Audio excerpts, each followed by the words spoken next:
Hi అందరూ బాగున్నారా? ఏం చేస్తున్నారు? ఇవాళ మీకు మంచి రెసిపీస్ అయితే చూపిస్తున్నాను అనమాట. కమ్మటి పులగం పచ్చడి అలాగే కేక్.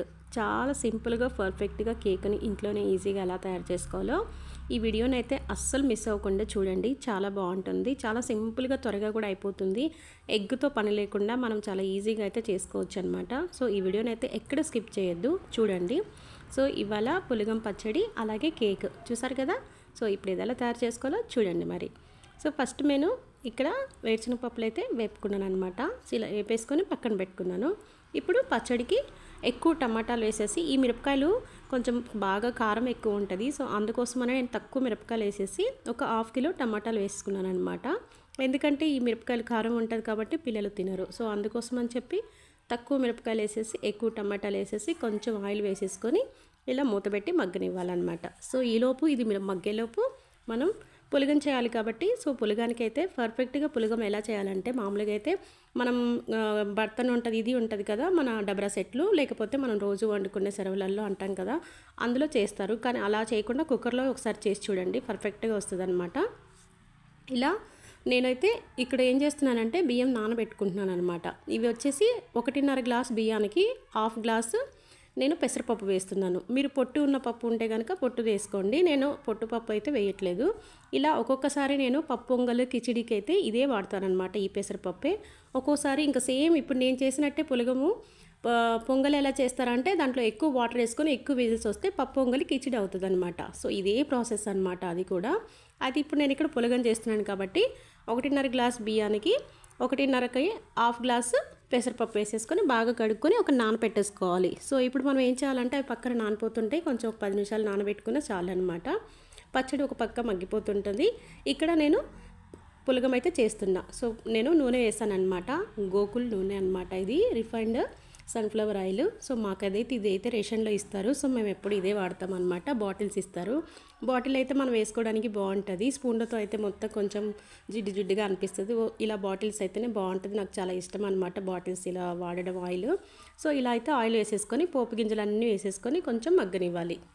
ఇలా మగ్గిన తర్వాత లాస్ట్లో కొంచెం కరివేపాకు వేసుకోవాలన్నమాట. కరివేపాకు వేసుకున్న తర్వాత నేను 2 గ్లాసులు బియ్యం, అంటే పెసరపప్పు బియ్యం 2 కలిపేసి 2 గ్లాసులు అయిపోయినాయి కదా, 2 గ్లాసులకు వచ్చేసి 4 గ్లాసులు నీళ్లు నేను కొలత పెట్టేసుకొని మగ్గులో పోసాను అనమాట. సో మగ్గులో పోసిన నీళ్ళు మొత్తం వచ్చేసి 4 గ్లాసులు నీళ్లు పోసాను ఇక్కడ. ఇవి వేసేసుకొని మనకు తగినంత ఉప్పు వేసుకోవాలన్నమాట. ఇలా వేసేసుకొని బాగా మరిగనిచ్చేసి మనం కడిగి పెట్టుకున్న బియ్యాన్ని వేసేసి విజిల్ పెడితే పులగం అనేది రెడీ అయిపోతుంది. సో ఈ విధంగా అయితే నేను మొత్తం అంతా ఒకసారి కలుపుకొని మూత పెట్టేస్తున్నాను. సో ఈలోపు అవి మరిగేలోపు ఒకసారి పచ్చడి చూద్దాం. పచ్చడికి మనం మగ్గపెట్టాం కదా, అది కూడా మగ్గిపోయింది. సో ఇప్పుడు పచ్చడి చేస్తాను తర్వాత ఆలోపు నేను కేక్ చేస్తాను కాబట్టి సో 3 ఒకేసారి చూపిస్తున్నాను మీకు. చాలా సింపుల్ కదా, మీకైతే ఎలాంటి డిస్టర్బ్ ఉండదు, చూడండి ఇంట్రెస్ట్ పెట్టి. సో ఇక్కడ కేక్ అయితే ఇంతకుముందు ఫుల్ వీడియో చేశాను నేను, కేక్ ఎలా చేశానో సపరేట్గా కేక్ వీడియో అనేది ఉంది. ఎవరైనా చూడకపోతే కొత్తగా చూసే వాళ్ళు ఎవరైనా ఉంటే నా ఛానల్ని సబ్స్క్రైబ్ చేసుకొని, అలాగే నేను చేసిన కేకు ఇంకా కొన్ని రెసిపీస్ ఉన్నాయి, అవన్నీ మీరైతే చూడండి. ఇక్కడ నేను ఫస్ట్ అంటే మనం కేక్ చేసేటప్పుడు మనకి కొలతలు కరెక్ట్గా పెట్టుకున్నారంటే కేక్ అనేది పర్ఫెక్ట్గా వస్తుంది, ఖరాబ్ అయితే అస్సలు అవ్వదు, మీకు బాగా వస్తుంది అనమాట. ఫస్ట్ టైం చేసే వాళ్ళైతే కనుక కొలతలతోటే చేయండి. ఇక్కడ నేను ఒక చిన్న గిన్నె తీసుకొని ఆ గిన్నెతో అయితే చక్కెర తీసుకున్నాను అనమాట. ఒక గిన్నె నిండా చక్కెర, 1/2 కప్పు పెరుగు, అలాగే 1/4 కప్పు నూనె అనమాట. అందులో కొంచెం నేను వెనిలా ఎసెన్స్ అలాగే మిక్స్డ్ ఫ్రూట్ ఎసెన్స్ ఈ 2 కలిపేసి అందులో మిక్సీ పట్టేటప్పుడే వేసుకొని మిక్సీ పట్టాను అనమాట. సో అలా మిక్సీ పట్టిన తర్వాత మనకి ఇలా వైట్ కలర్గా ఒక క్రీమీలాగా వస్తుంది అనమాట. అలా వేసుకున్న తర్వాత ఇందులో మనము 2 కప్పులు మైదా పిండి వేస్తున్నాము. అంటే 2 కప్పులు అంటే మనం ఏదైనా సరే ఒక చిన్న గ్లాస్ కానీ గిన్నె కానీ కప్పు కానీ ఏదైనా తీసుకున్నా సరే అదే కప్పుతోటి కొలత పెట్టుకోండి, మీకు ఈజీగా వస్తుంది. సో 2 కప్పులు మైదా పిండిని అలాగే కొంచెం వంట సోడా, కొంచెం బేకింగ్ సోడా ఇలా 2 కలిపేసుకొని ఒకసారి జల్లి పట్టుకోవాలన్నమాట. చేసినా సరే మనం ఎప్పుడు కేక్ చేసినా సరే జల్లి పట్టుకోవడం అనేది కంపల్సరీగా ఈజీగా మనం అంటే జల్లి పట్టుకోవాలి. ఎందుకంటే అందులో ఏమైనా నలకలు అలాంటివి ఉంటే కనుక అందులో రాకుండా అడ్డుపడకుండా ఉంటాయి అన్నమాట.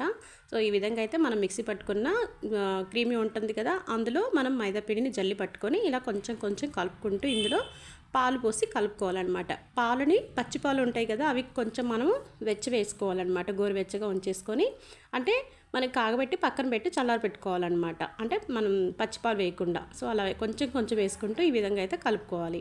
మొత్తం అంతా క్రీమ్ లాగా రావాలన్నమాట. సో ఇలా అంతా రిబ్బన్ కన్సిస్టెన్సీలో వచ్చినప్పుడు మనకి కేక్ అనేది రెడీ అయిపోతుంది. చూస్తున్నారు కదా, ఇలా స్టెప్స్ రావాలన్నమాట. మనం ఇడ్లీ పిండి దోశ పిండికి ఎలాగైతే చేసుకుంటామో సో అలా ఈ కేక్కి క్రీమ్ అనేది రెడీ చేసుకోవాలి. సో ఇప్పుడు మనకి ఇక్కడ ఇదంతా క్రీమ్ అయితే కేక్ బ్యాటర్ అయితే రెడీ అయిపోయింది. ఇలా రెడీ అయిపోయిన తర్వాత నేను ఇక్కడ కేక్ బ్యాటర్కి అంతా రెడీ చేసి పెట్టాను. నేను కేక్ చేయడానికి గిన్నెలు అయితే నా దగ్గర సపరేట్ ఉంటాయి, నేను ఎప్పుడు చేస్తాను కాబట్టి. సో మనం ఎప్పుడు కేక్ చేసినా సరే మీరు ఒకటి గుర్తుపెట్టుకోండి, కేక్ చేయాలనుకున్నప్పుడు ఫస్ట్ మీరు కేక్ మిశ్రమం రెడీ చేసేటప్పుడు ఇక్కడ మనకి స్టవ్ మీద ఒక ఏదైనా బర్తన్ కానీ లేకపోతే డబరా సెట్ ఉంటుంది, అది అయినా సరే కడాయి అయినా సరే పెట్టుకొని వేడి పెట్టేసుకొని దానిపైన ఒక ప్లేట్ కానీ ఒక దాంట్లో స్టాండ్ ఉంటుంది కదా, అది ఆ రెండిట్లలో సరే ఏదైనా సరే పెట్టుకొని బాగా హీట్ చేసుకోవాలన్నమాట. ఫుల్ హీట్లో పెట్టండి. మనం ఇప్పుడు కేక్ గిన్నెలో వేసి ఒక గిన్నెలో వేసేసి అందులో షిఫ్ట్ చేస్తాం కదా, అప్పుడు గ్యాస్ అనేది లో ఫ్లేమ్లో పెట్టుకోవాలన్నమాట. అంటే సిమ్లో పెట్టండి, మీడియం ఫ్లేమ్లో పెట్టుకున్నా సరిపోతుంది. సో ఇలా ఈ వేడి ఫుల్గా పెట్టుకున్న తర్వాత మనం ఈ కేక్ బ్యాటర్ పెట్టేటప్పుడు ఆ గిన్నెని పెట్టేటప్పుడు మనము మంటని తగ్గించుకోవాలన్నమాట. అలా తగ్గించేసుకొని ఇలా మూత పెట్టుకోవాలి. చూసారా, ఈ విధంగా ఇలా మూత పెట్టుకుంటే మనకి ఆ గిన్నెకి అడుగు అంటకుండా మాడిపోకుండా ఉంటుంది. సో ఇప్పుడు మనం పులగం అయితే రెడీ చేసాము. ఎలా అంటే విజిల్ పెట్టేసాం కాబట్టి అయిపోయింది పులగము. ఇప్పుడు మనము వండి పెట్టుకున్న పులగాన్ని ఒక గిన్నెలో వేసేసుకొని మొత్తం అంతా కొంతమంది ఏంటంటే కుక్కర్లో చేస్తే మెత్తగా అవుతుందని అనుకుంటారు, కానీ మెత్తగా అయితే అవ్వదు అనమాట. 2 గ్లాసుల బియ్యానికి 4 గ్లాసులు నీళ్ళు పోసేసుకొని 3 విజిల్స్ రానిస్తే సరిపోతుంది అనమాట. ఇలా పొడి పొడిగా వస్తుంది అనమాట పులగం. చూసారు కదా, ఈ విధంగా. ఇప్పుడు ఇందులో వేడి పులగంలో నెయ్యి కనుక వేసేసుకొని పచ్చడి వేసుకొని తిన్నారంటే అసలు ఎంత కమ్మగా ఉంటుంది కదా. ఒకసారి చేసి చూడండి మీరు, తప్పకుండా చేసి అలాగే నా ఛానల్ని అయితే సబ్స్క్రైబ్ చేసుకోండి. కొత్తగా ఎవరైతే చూస్తున్నారో వాళ్ళు ఛానల్ని అయితే సబ్స్క్రైబ్ చేసుకోండి. నేనైతే ఇక్కడ ఆవు నెయ్యి వాడుతున్నాను అనమాట. ఇక్కడ ఎక్కువ ఆవు నెయ్యి దొరుకుతుంది. సో ఆవు నెయ్యి ప్యాకెట్లు మాకు ఎప్పుడు కావాలనుకుంటే అప్పుడు ప్యాకెట్లు తీసుకుంటాము. ఇంకా క్యాంటీన్లో అయితే నెయ్యి డబ్బా తెచ్చుకుంటాం అనమాట. అప్పుడప్పుడు ఆవు నెయ్యి అయితే ప్యాకెట్లు వాడతాను అనమాట. సో చూసారు కదా, ఇక్కడ పులగము ఇంకా పచ్చడి అనేది రెడీ అయిపోయింది. చూసారా, పులగం పచ్చడి రెడీ. ఇప్పుడు ఇంకా మనం కేక్ పెట్టాం కదా స్టవ్ మీద, ఇది మధ్య మధ్యలో చూసుకుంటూ ఉండాలన్నమాట. ఎప్పుడు కేక్ చేసినా సరే మీరు ఎంత తక్కువ క్వాంటిటీ తీసుకున్నా ఎక్కువ క్వాంటిటీ తీసుకున్నా మీడియం అయితే 10 మినిట్స్ నుంచి 30-40 మినిట్స్ అయితే కేక్ అనేది రెడీ అయిపోతుంది. అంత టైం పడుతుంది అనమాట. మీడియం ఫ్లేమ్లోనే ఉడికించాలి, హై ఫ్లేమ్లో అయితే పెట్టకూడదు అనమాట. చూసారా, ఇక్కడ పొంగింది బాగా. మనం బేకింగ్ పౌడరు ఇవన్నీ వేసాం కాబట్టి బాగా పొంగింది అనమాట. పర్ఫెక్ట్గా వస్తుంది. ఇలా చేశారంటే పిల్లలకి చాలా ఇష్టపడతారు. ఇలా కేక్ చేసి ఇంట్లో పెట్టారంటే. నేను ఈ మధ్య చాలా రోజులైంది చేయక, అందుకోసమని ఇవాళ చేస్తున్నాను. ఓకే, ఇలా ఒకసారి మనం చేయి కానీ లేకపోతే ఏదైనా చాకు కానీ స్టిక్ కానీ పెట్టేసి చూసారంటే అంటుకోకపోతే కేక్ రెడీ అయిపోయినట్టు. చూసారా, ఇలా అయిపోయిన తర్వాత చల్లారిన తర్వాత గిన్నెలో నుంచి రిమూవ్ చేసేసుకొని ఒక ప్లేట్లో వేసేసుకొని చేస్తే మన కేక్ అనేది పర్ఫెక్ట్గా వస్తుందన్నమాట. చూసారా, చాలా టేస్టీగా కేక్ అనేది ఎగ్గు లేకుండానే కేక్ని చాలా ఈజీగా చేసుకోవచ్చు అనమాట. సో మొత్తానికి కమ్మటి పులగం కేక్ రెడీ.